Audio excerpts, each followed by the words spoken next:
Peppa Pig and the Giant Egg. It was a sunny morning and Peppa was radiant. Today was picnic day at the park, and everyone was excited to explore and play. The pig family's picnic basket was full of delicious treats, such as sandwiches, juices, and cupcakes.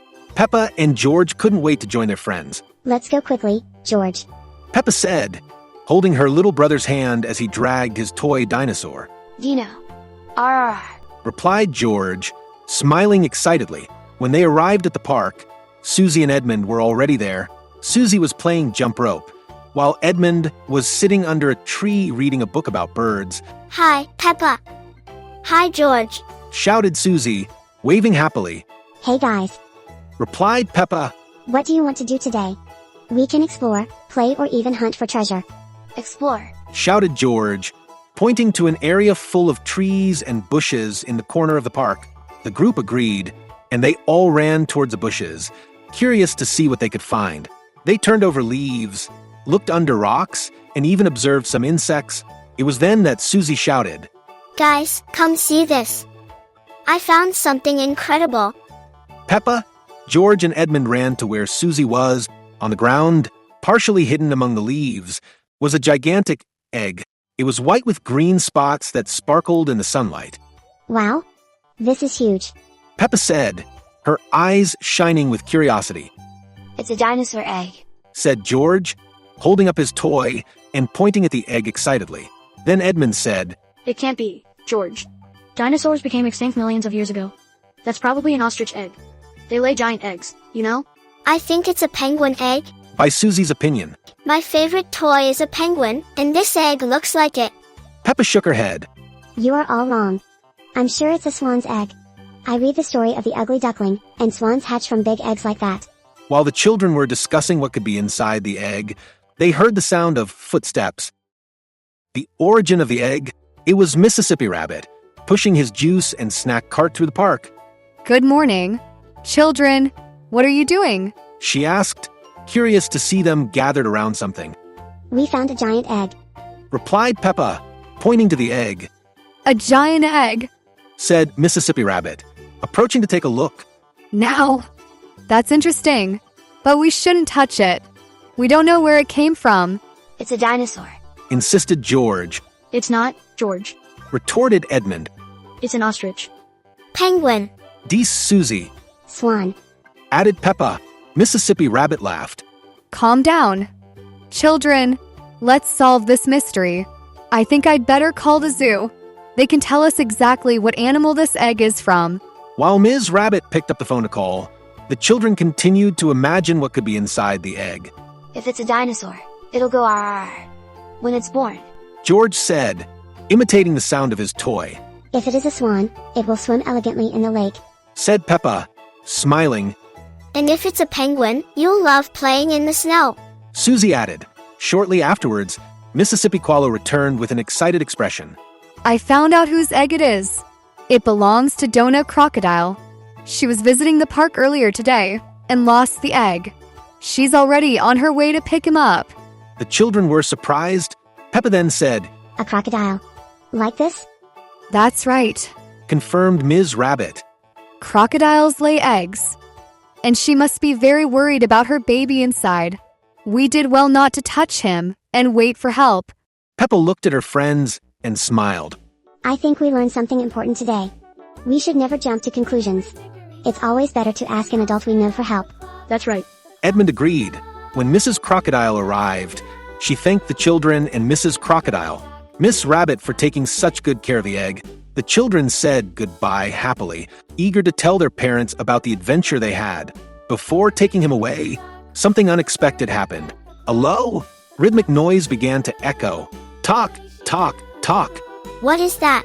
Susie asked, eyes widening. It looks like something is happening to the egg. Said Edmund. The egg began to wobble slightly, and small cracks appeared on the shell. The children remained motionless, watching with great interest. It's being born. Shouted George, gripping his toy dinosaur tightly, then said to Dona Crocodile with a smile, Calm down. Children, my baby is about to hatch. This may take a while, but it will be an incredible experience for you to watch. The children sat in a semicircle around the egg, eager to see what would happen. What will he be like? Peppa asked. Will it be big or small? Prob crocodile are born small. Edmund explained. Prob crocodile are born small, but they grow a lot over time. Meanwhile, Mississippi Rabbit brought an umbrella to protect the egg from the strong sun. Let's make sure he's comfortable while we wait. As they waited, Susie noticed something shiny near a bush. What is that? She asked, standing up to investigate. As she approached, Susie found a colorful stone with a curious shape. She picked up the stone and ran back to show her friends. Look what I found. It's a magic stone. Susie said, holding the rock above her head. It's not magic. Said Edmund, observing the stone. It's just an ordinary rock. It must have minerals that reflect light. No, she is magical. Susie insisted. What if she can help the baby be born faster? This doesn't make sense. Replied Edmund, crossing his arms. Susie ignored the comment and placed the rock near the egg to see if anything would happen. Nothing happened, but before anyone could comment, the egg shook again, and more cracks appeared. Did you see? It worked. Said Susie, with a victorious smile. This wasn't because of the stone. The puppy is just ready to come out. Edmund explained.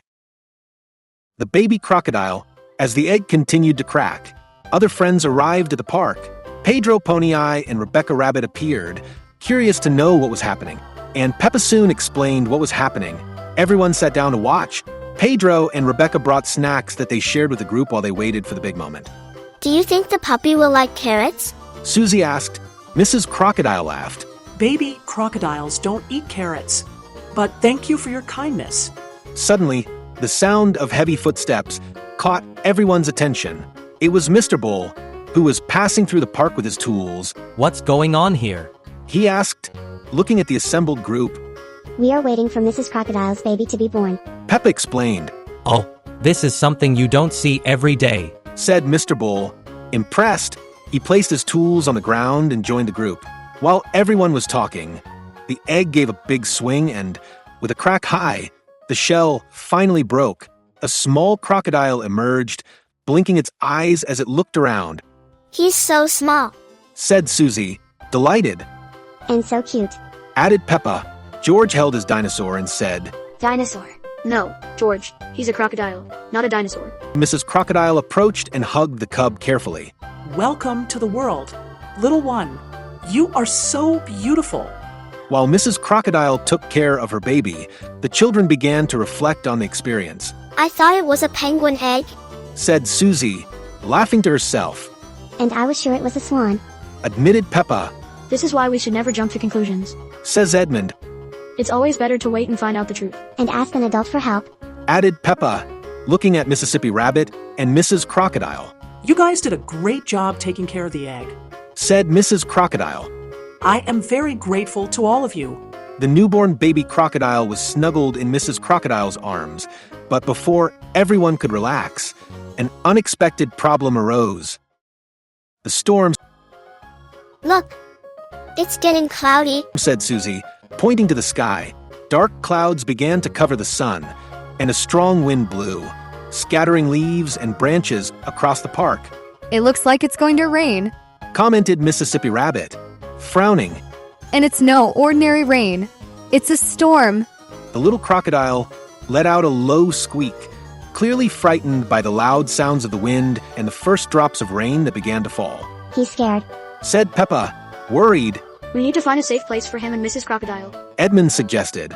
The storm quickly began to worsen. Lightning lit up the sky, and the sound of thunder echoed in the distance. Children and adults ran to the picnic area, where there was a cabin that could serve as shelter. Fast. Everyone to the cabin. Said Mississippi Rabbit, holding his hat tightly so the wind wouldn't blow it away. While everyone was heading to the shelter, Mrs. Crocodile tried to walk with the baby in her arms, but the slippery ground made it difficult for her to walk. I can't carry my baby alone. She said, with a tone of concern. We need to help. Exclaimed Peppa. George held Peppa's hand, nervous about the noise of the storm but determined to help. I'll take the parasol. Said Susie, running back to where Miss Rabbit had left the object. We can use this to protect the puppy from the rain. With the umbrella in hand, Susie ran back to help Mrs. Crocodile. Peppa and Edmund held the umbrella tightly over the cub, protecting him from the rain as Mrs. Crocodile walked slowly towards the cabin, We're almost there. said Edmund, trying to reassure everyone. Suddenly, a branch fell from a nearby tree, blocking the path. What do we do now? Susie asked, looking at the branch with wide eyes. We need to think fast. Edmund said. He looked around and saw Mr. Bull, who was trying to hold his hat against the wind. Mr. Bull, can you help us? For sure. Replied Mr. Bull, running towards them. He lifted the branch with ease, allowing everyone to pass, Thank you, Mr. Taurus. said Peppa, smiling. You're welcome, little ones. Now get to shelter before the storm gets worse. Finally, everyone arrived at the cabin. Mrs. Crocodile carefully sat down in a corner, still holding the cub in her arms. Phew. We achieved. Dees Susie, the baby crocodile, seemed calmer now, sheltered and protected. He looked at the children and made a small sound, He's thanking you. said Peppa, excited. It was teamwork. We all did our part to make sure he stayed safe. Edmund added, and then Mississippi Rabbit then said, You were very brave today, and they showed how important it is to help each other in difficult times. And we also learned that sometimes we need help from an adult. said Peppa. Like when Mr. Bull helped us with the branch. And we shouldn't panic. Thinking calmly helps us solve problems. Edmund added. Mrs. Crocodile smiled at everyone and said, My pup and I are so grateful for everything you did. You showed how kind and responsible you are. George held his toy dinosaur and said, Dino helped too. Everyone laughed, relieved that they were safe and that they had managed to protect the little crocodile. The storm finally passed, and the first rays of sunlight began to appear on the horizon. The children, Mississippi Rabbit, Mrs. Crocodile, and her baby left the cabin to enjoy the calmer weather. The leaves glistened with raindrops, and the fresh air brought a sense of calm after the hustle and bustle. Peppa, with a smile on her face, looked at her friends and said, Today was a day full of surprises, but we learned something very important. Yes, Edmund agreed, adjusting his glasses. we have learned that we should not jump to hasty conclusions. When we found the egg, we all had different ideas about what could be inside. But the truth only emerged when we asked for help and knew how to listen to others. George held up his toy dinosaur and shouted. Dinosaur. Ha ha. Everyone laughed, remembering how George was convinced the egg was a dinosaur. Mrs. Crocodile approached the children with the baby in her arms. You showed something very special today. Even in the midst of the storm, you worked together, helped each other, and took care of my puppy. That's something I'll never forget. Peppa was thoughtful and replied, It's always good to help. And when we don't know what to do, we can ask an adult for help. Like Mississippi Rabbit. Susie added, smiling. Mississippi Rabbit, who was organizing some objects near the hut, looked at the children and said, You guys are amazing. It was a great adventure. But the most important thing was the way you handled everything. Whenever you are in doubt, remember that thinking calmly and asking for help is the best thing to do. As the sun shone again, Mrs. Crocodile said goodbye with a smile. Thank you so much for everything. Children, my son, and I will never forget this day. Come back to visit us. Said Peppa, waving excitedly. Mrs. Crocodile and her cub headed towards the zoo, while the children and Mississippi Qualo returned home. Today was an exciting day. Peppa said as they walked. Yes, and full of learning. Edmund agreed. When they arrived home, Daddy Pig asked, So what did you guys do today? Peppa looked at George and said with a smile. Oh, we just found a giant egg and helped a baby crocodile. George completed with his classic exclamation. Dinosaur. Everyone burst into laughter. If you enjoy the incredible Peppa Pig world, you're in the right place, because we're all fans of the pink pig here. So, subscribe to the channel so you don't miss our next videos. Okay, we're leaving 2 really cool videos for you to explore a little more of Peppa's world with us. Until later.